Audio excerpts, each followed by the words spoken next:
Let me see, need to check if it goes well here at this end. Not sure if it does. Let me see. Okay, seems like it's all good here. Okay, and yeah, 5 minutes. Okay, let me see if we can get some voice. Yeah, 5 minutes.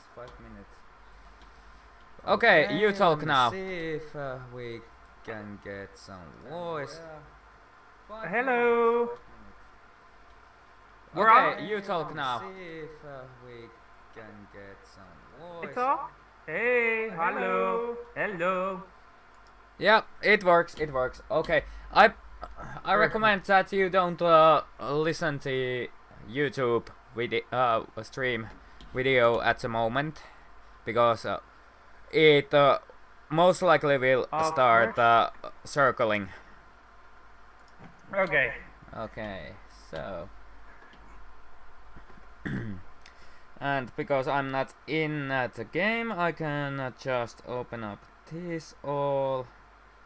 Okay. Give me a 1, 2, 3 before we go live, okay? Yeah, I'm just doing the basics, basic stuff.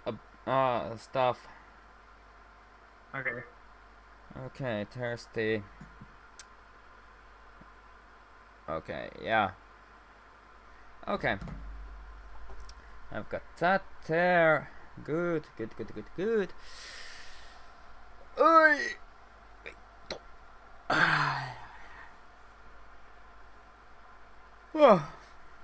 So yeah.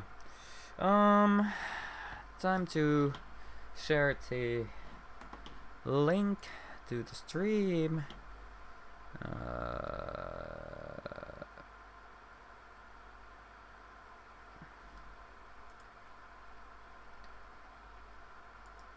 Okay, that one there, and let's take it there.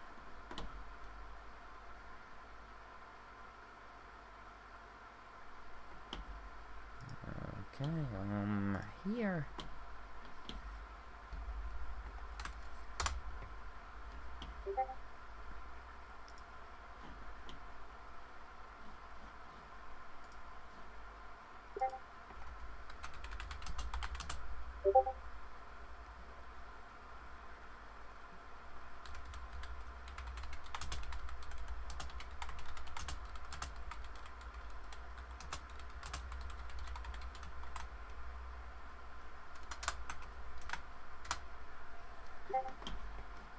Oy, so much.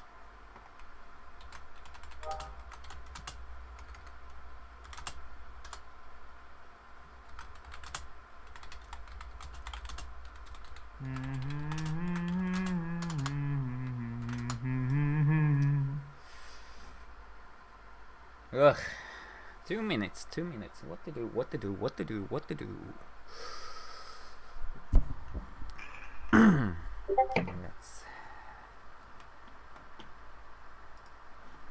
We're just waiting 2 more minutes? Yep. It's important for a YouTuber to hang on their time schedules, because otherwise shit will hit the fan. The reason is that basically being a YouTuber means you are working. Yeah. So schedules are important. Okay. But yeah. Oh, I can't wait. People are really excited. I hope we don't disappoint them. I do agree. I do agree. Yeah. Oh fuck! I just realized I could have made some coffee, but It'll be awesome. Okay, there is one important thing. In the stream, I'm gonna ask you to read an excerpt. Let's see where I put that. I think I already sent it I to already have it here. I have the list of questions and stuff and all that. I'll just do the introductions and in 3, Perfect. 2, 1. Hello everybody! Hey, let me do this. Hello everybody, my name is SlendisFi and welcome to listen to my handsome voice. Today joining me is my friend Angel, and she and I, we are having something different this time. We are gonna talk about some lore characters. Well, not lore characters, the races in Wildstar. Now, because we are going in alphabetical order, I can happily say that the first one is the race I like to play, the Aurin. Now, anyhow. Well, so, how much Angel, do you know about the Aurin? Angel, could you tell about yourself first to the audience here? Well, I used to be a Wildstar player way back. It was one of my favorite games, but it went down quite a while ago, so we couldn't play anymore. And now they made a private server. It's still in its very early stages, but it's awesome. And we can finally play Wildstar again. Welcome everyone. I am gonna tell you about the lore together with my good friend Slendish. So welcome. And hello Nightcore family and Erasmus P. Good to have you guys here. Maybe you learn a bit about the game and the race we are talking today. And let's get started, shall we? Also, the audience is free to give questions as well about the race, but let's start with the questions. Now, Aurin as a race, what are they like? Where they come from, and what's their usual characteristics? How do they look and all that? Well, Aurin are a very interesting race because people always see an Aurin, and what they usually assume is this is one race. The thing with Aurins is you have a few subspecies that are united under one queen. You have feline Aurin, you have rodent Aurin, and you have marsupial Aurin. And that is usually reflected in their ears and their teeth. For example, feline Aurin has very sharp teeth, like a cat. Cat-like ears. Okay, yeah. Yeah, and teeth. Cat-like teeth. Cat-like eyes sometimes. Well, marsupials, they're kind of like kangaroos. They can also jump higher. So basically, it is marsupial or Aurin. They most likely would like living in desert areas and such. Yeah, at least like there aren't really deserts on their home planet, Arborea. There weren't any deserts, but there were like huge open fields, and that is where they come from. Okay. So most likely this type of Aurin are the kinds that lives in clay huts and such. Yeah, exactly. Okay, just like Aboriginals in Australia, pretty much. Yeah, kinda. Okay. So, marsupial and cat-like. Tell about the cat-like, Aurin. Well, the cat-like they are more aggressive, a bit hot-tempered, of course. They are the main Aurin species. They are the most numerous. They can actually retract their nails and use them as weapons, though they don't usually do it. And yeah, they have razor sharp teeth and are cat-like in behavior, even though they are super hyperactive. that's also a thing in the lore. You don't give an Aurin caffeine because it sends them into a hysterical mania of happiness and jumpiness. They just get hyperactive when they drink coffee. So basically, Aurin are like gremlins. You do not give them coffee at all because the result is pretty much the same as feeding the Gizmo. Gizmo was his name. Feeding Gizmo after no, feeding gremlins after midnight. Yeah, that's how it goes. Yeah. So that's the Aurin. Yeah. Okay. You mentioned a third. Yeah, they don't transform or anything. They Yeah. just jump everything. They're gonna knock off some few things, and they're just bouncy, bouncy, bouncy. Oh, you gave me so many ideas for my Aurin RP. Oh god, oh god, this is gonna be so much fun. You mentioned a third type of Aurin. What are they about?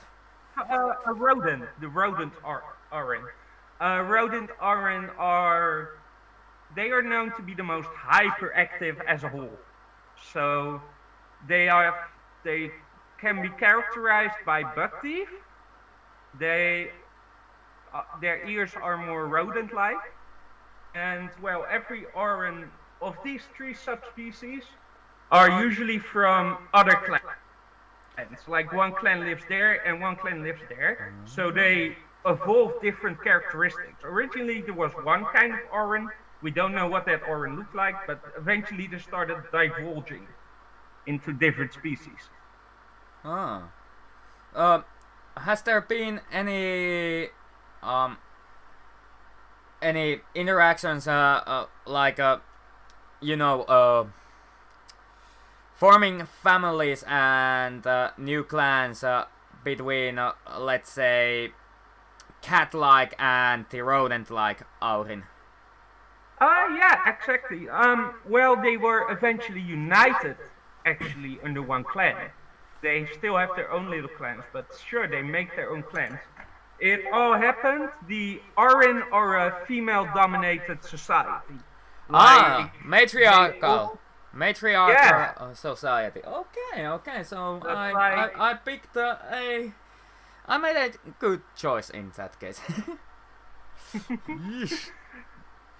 Yeah. The males are Like a rats. bit smaller. Seems we just got a question about the rodent Aurin.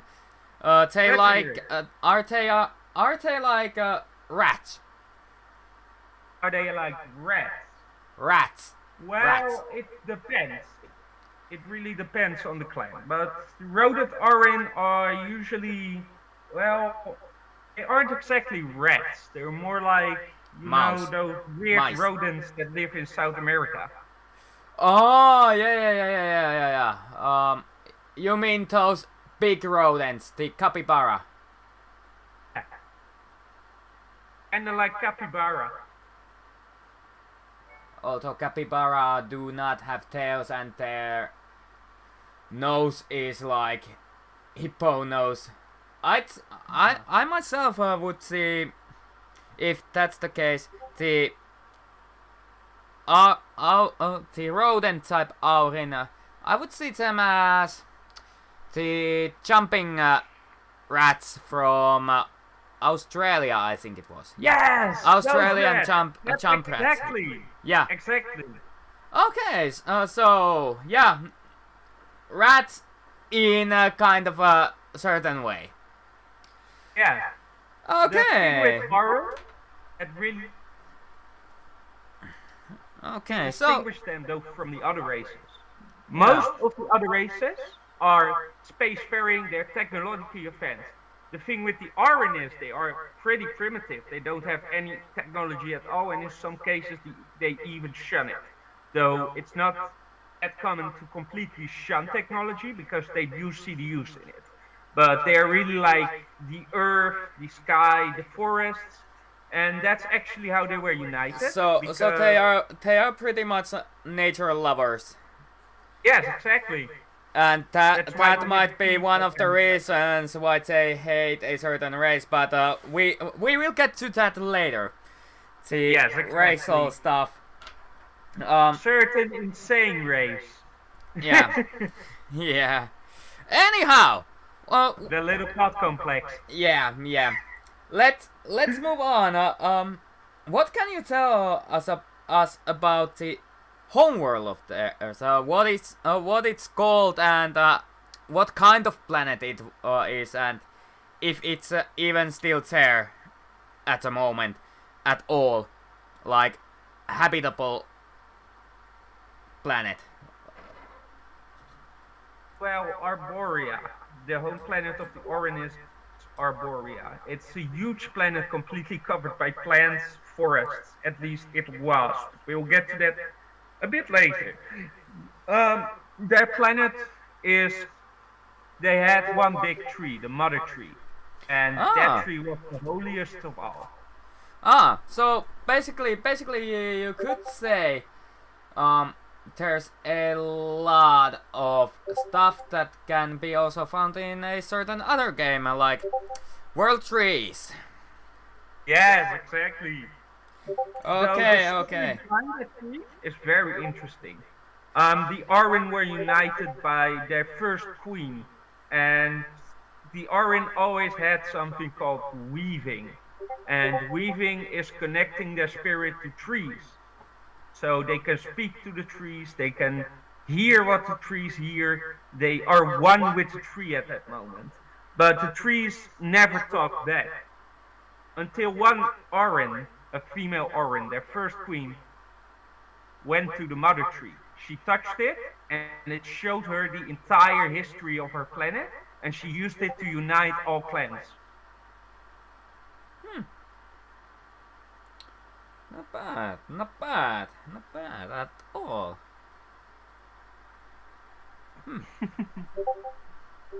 Yeah. There's a comment from one of the viewers or listeners, and they say the same thing I've been wanting to say. You should mute the Discord notifications for 1 hour at least. Oh, of course. Little things. Aye. Discord notifications. Where do I? How do I move? How? Oh, right. Right click. Anyhow, Okay. what else can you tell about the home planet? Arborea, you told it was called? Yes, it's called Arborea. At least it was. There's a little story behind it.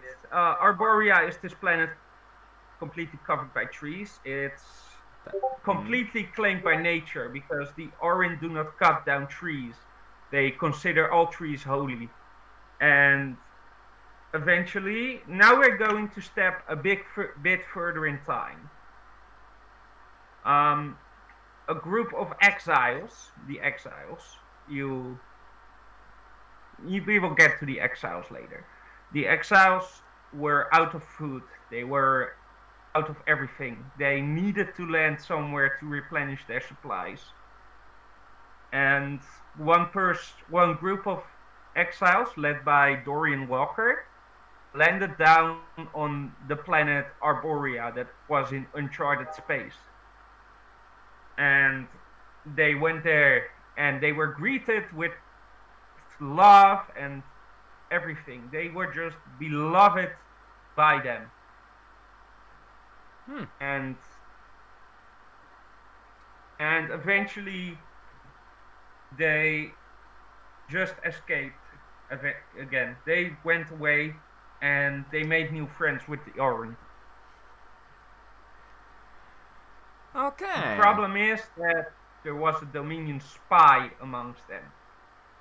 And you cannot harbor, Dominion law says you cannot harbor exiles. that requires punishment, that's a great violation. And since it was done by the leader of their whole planet, something big was going to happen. Oh. I think that would be good thing about to talk about here, because it's part of the history, and we must know what happened to the planet.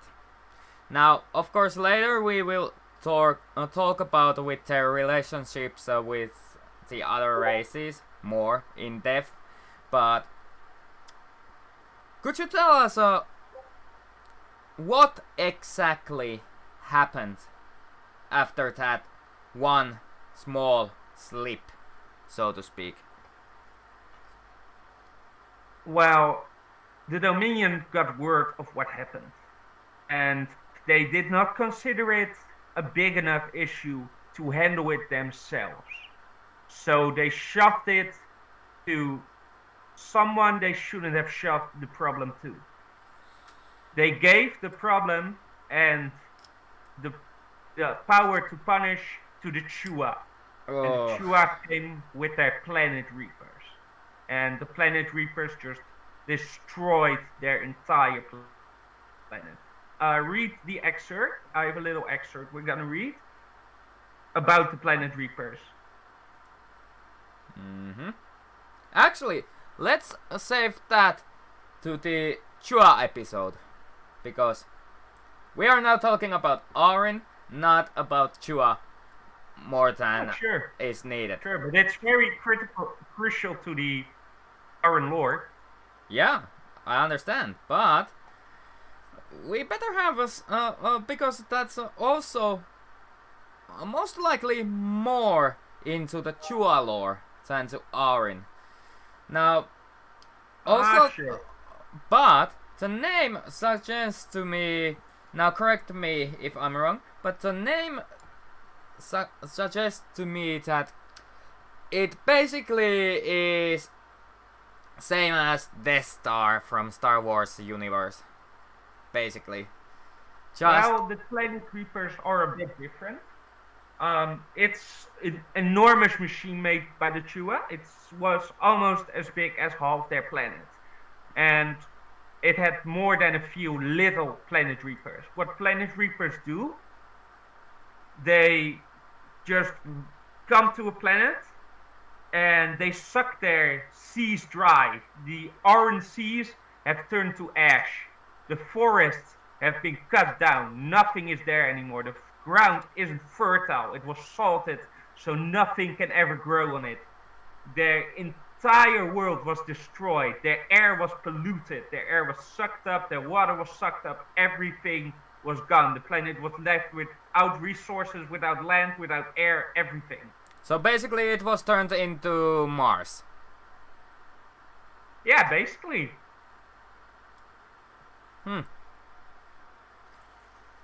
So, the thing with Planet Reapers though, the truly scary thing, it uses living beings and converts them into fuel.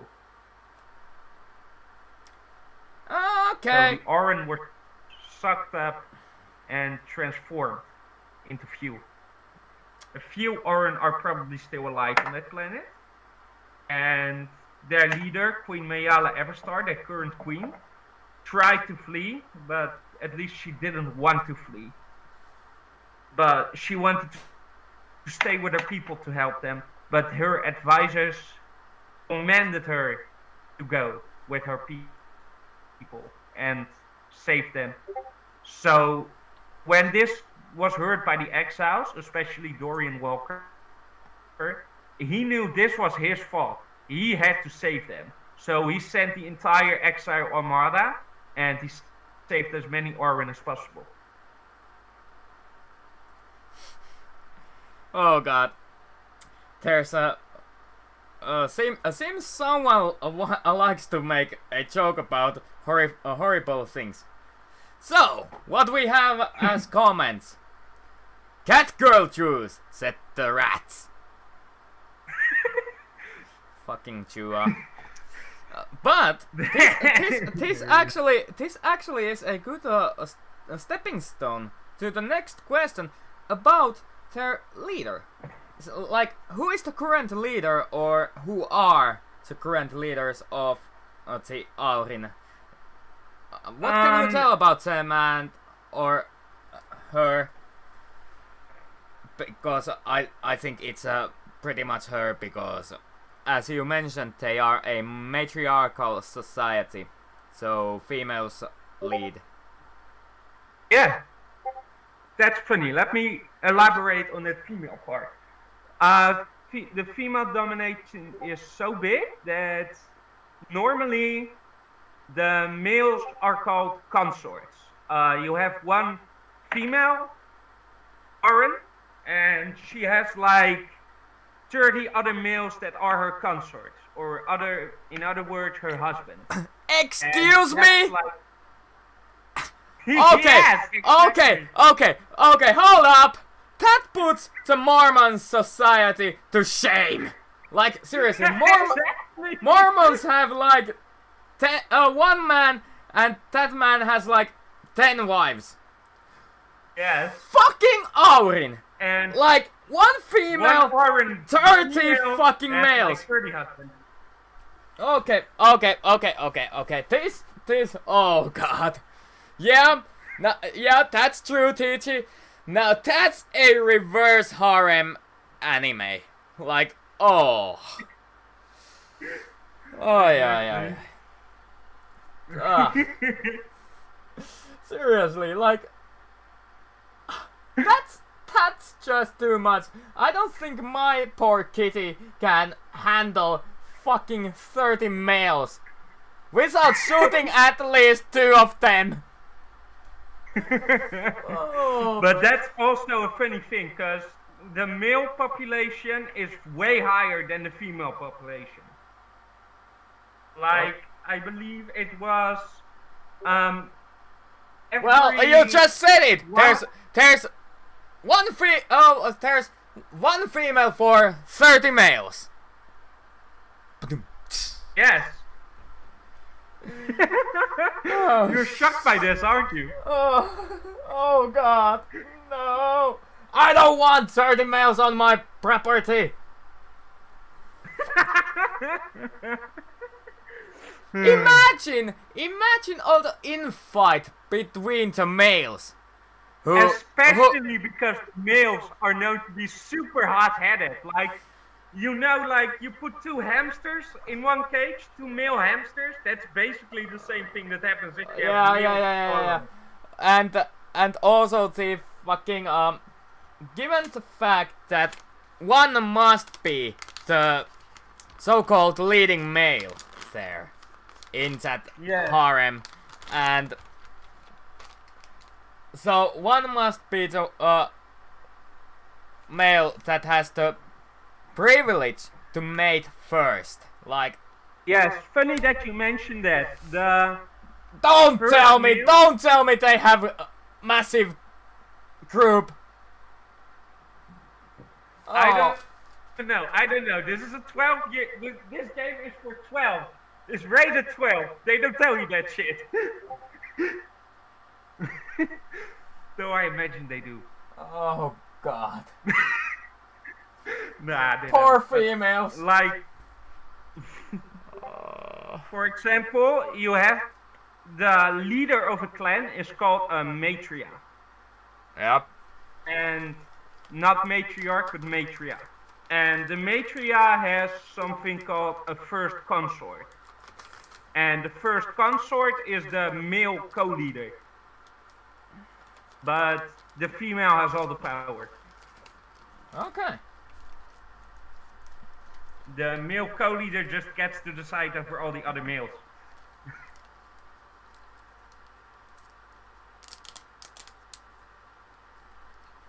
So let's move on to Queen Mayala Evastar.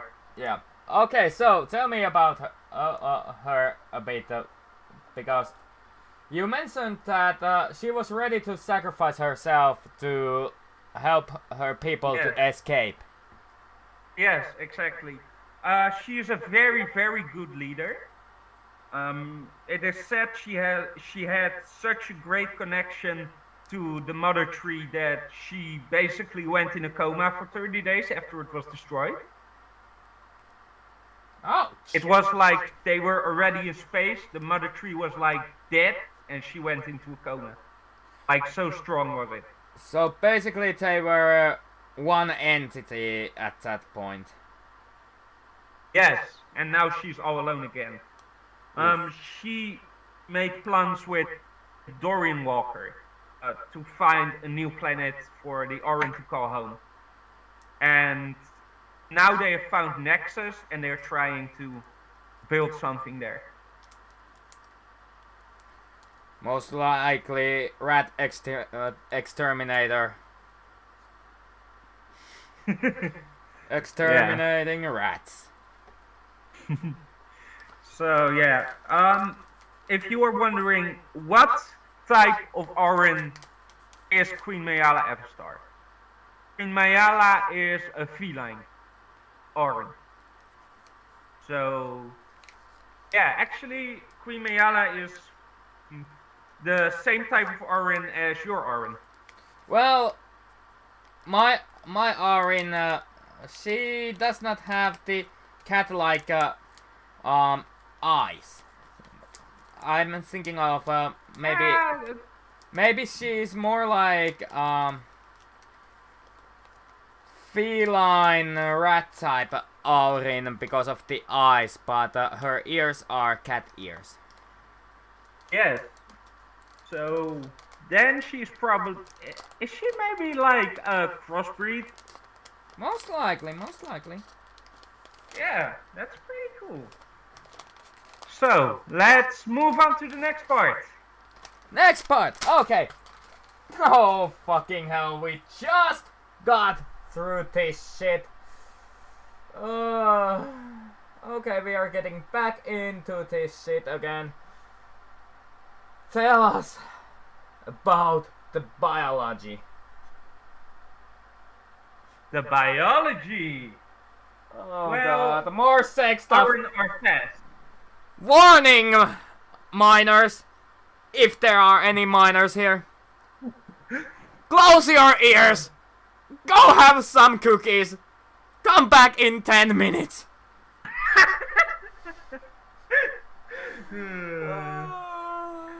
Well, Orin are very fast. They actually, what you mentioned, I can imagine a few Orin I know that may have been crossbreeds themselves.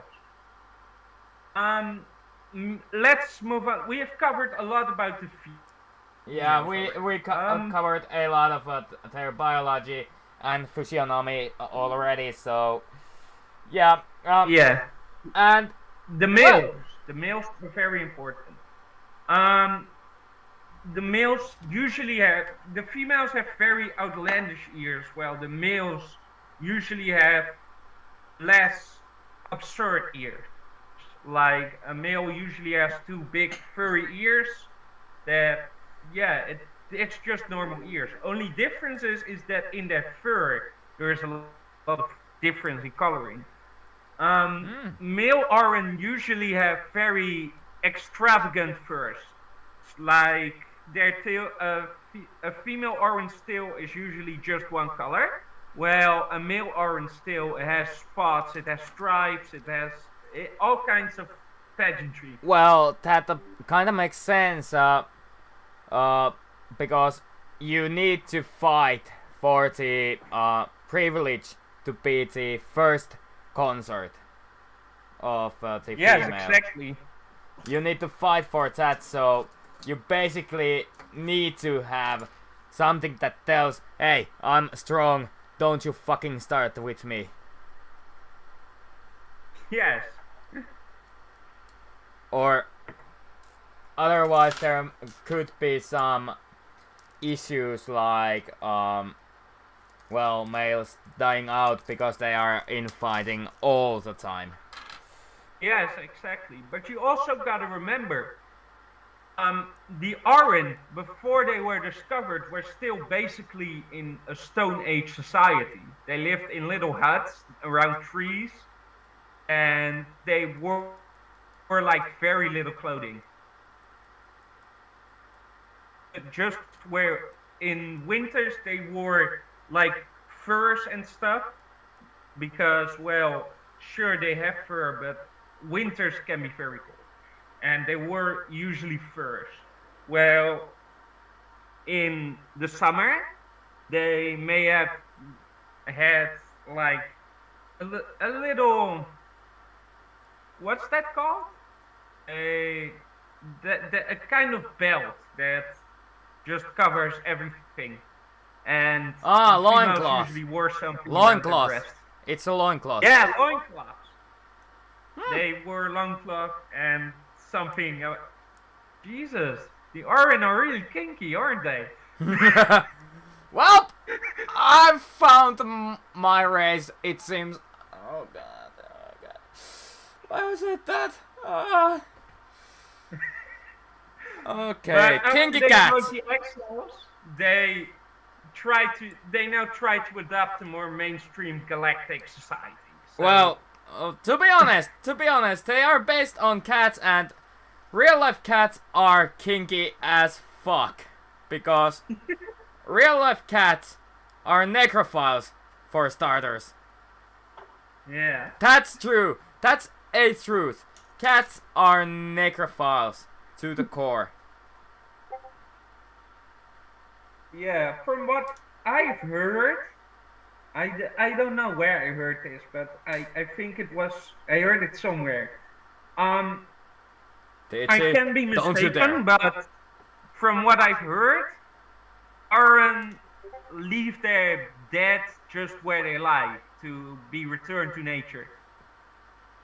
So when Aran dies and they're left there, but I can be mistaken. Like, okay, that's... Ugh. Leaving a body to rot in a hut. Yeah, I don't think if that they die in might the be a town- case with them. Most likely how I see it is that they, like, might just take the corpse and dump it into swamp or somewhere where it can be harvested by the nature, the animals there, and so on. Like, Yeah, kind of like that. That's what I meant. They don't leave them. If they were in a hut, they just leave their dead in the wilderness. yeah, And to become part of the nature again. Most likely they. Yeah. What I imagine from listening to this all, I'd imagine that they do have some sort of a burial rituals. Like, Yeah, most likely. I don't think they just dump it there and be like, okay, goodbye. Most likely, most likely what I can think about it for what I've heard already. You saying they are very nature loving and so on, so Yeah. they most likely have some sort of ritual to tell the nature to take the body and let the soul go free or become one of the trees or something like that. Yeah, I kind of imagine something like that too. I mean, all I know is that they return bodies to nature. Yeah. So and usually that's done by leaving a body in the wilderness, but there can be a whole ritual attached to it. Okay, is that my... Oh yeah, that's my Discord this time. So, basically... 1 hour there. Okay, it also is your Discord. But Sorry, I couldn't figure out how to. most likely Okay, the one getting a lot of messages. Anyhow. The story of the Arin. pretty much already covered that one, but leaving their home planet after the Dominion came there and started to wreak havoc through the fucking rats. Like the person that did all this, the one that's truly in the ones who truly, the fault truly lies with One Chua, especially One Chua, the greatest war criminal the galaxy has ever known. And we even meet him in the starter zones of the Dominion. His name is Mando Zax. Huh. And Mando Zax is kind of like the Chua leader at the moment. But he is now in the Nexus, and that's very weird. Because Nexus, to get to Nexus, you have to be in stasis for 30 years. All our characters, they can't return because you have to be in stasis for 30 years. And if they return, probably all their family is dead, everything is gone. And the funny thing is, Mando Zax is actually the leader of the Chua. So maybe the mainstream Dominion was like, shit, we don't want you anymore, go away, you're too much trouble. And he was maybe exiled to death for his war crimes. Nexus. Yeah, understandable. But let's talk about that more in the Chua episode. Yeah. But more about the Aurin story and lore. So they come from a planet that is full of trees, plains, and all kinds of plant life. The nature is really powerful, or was. It was destroyed by the planet reapers, and they were forced to exile themselves, pretty much, and they were helped by the exiles. So basically their story kind of ends there in one way, but also starts from there, because now let's talk about how they see the other races, because, well, we can already tell that the Chua, the rat-like race, the Aurin most likely will shoot first, ask later. Exactly. The Aurin hate the Chua, they really hate them. But it's funny, because the Chua are actually the only race the Aurin truly hate. Yeah. I mean, they have some distrust to the Makari, because the Makari are pure technology. They think the Makari don't have a soul. Okay. So, but the other races, they actually are very good to them. And for example, the humans, they are the closest to the humans. Okay. The humans save them. Okay. So basically, they are neutral to all the other races except mechas. What was it called? Makari. Okay. And really hating the Chua. Yes, exactly.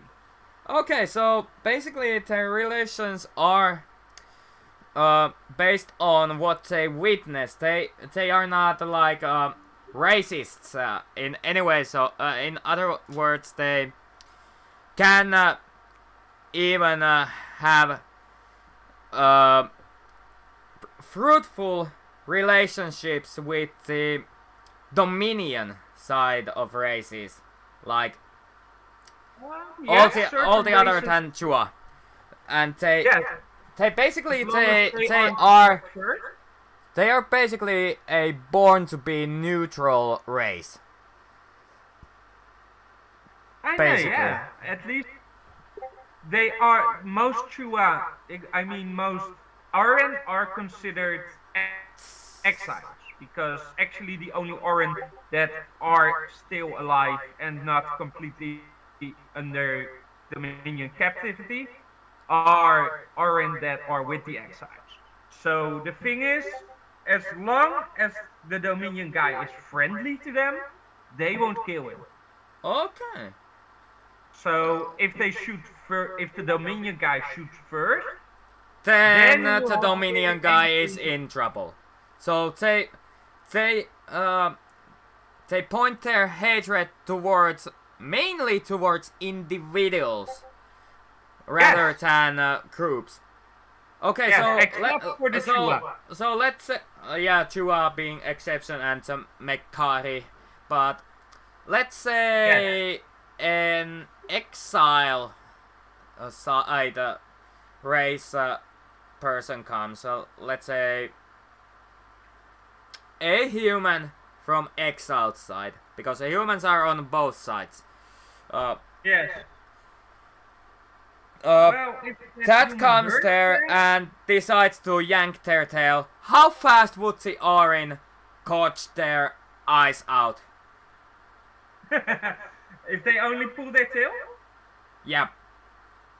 Like, you might get a hit in the face, but for only pulling their tail, they won't kill you immediately.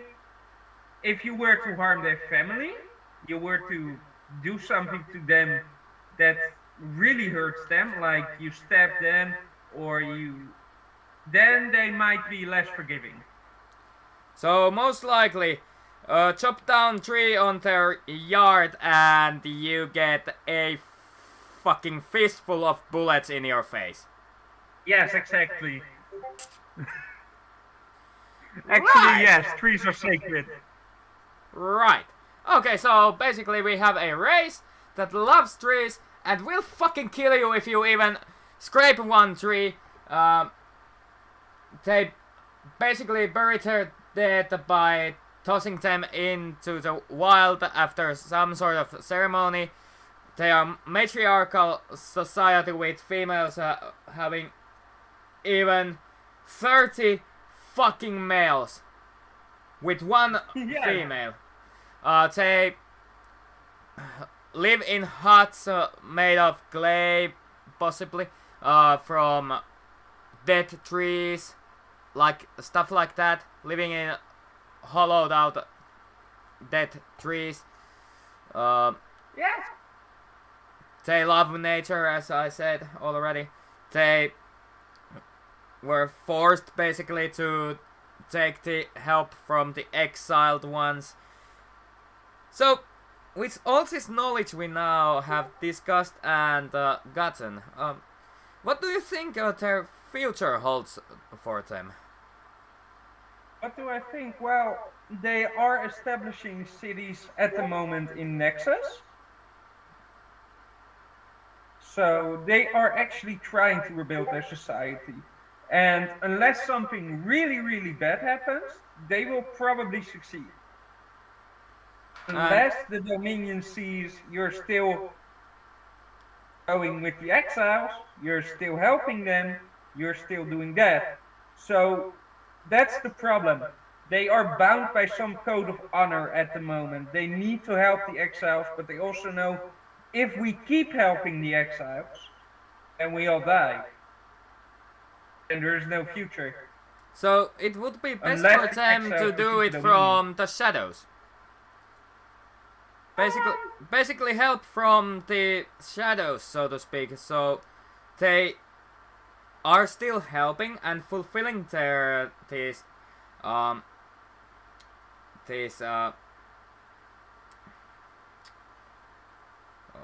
what was it called again?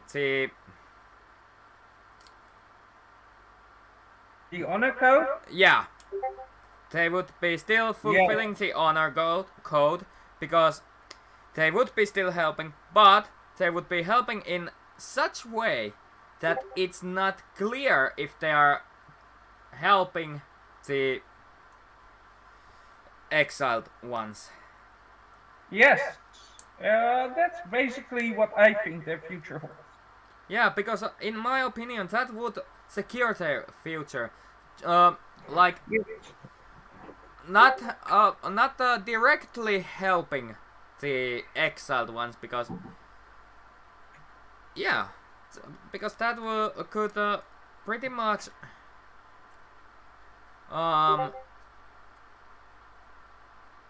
yeah, that would secure their survival, in my opinion. But Yeah.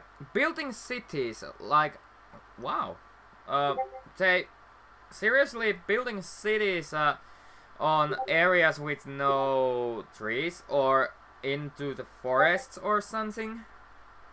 They build their homes. Currently, they have a city, and they hide in the forest. And their city is built around the trees. They don't cut down anything. I believe there are even some houses built inside dead trees, but they are still making sure the tree doesn't go to waste. That's also a big part of their society. Nothing goes to waste.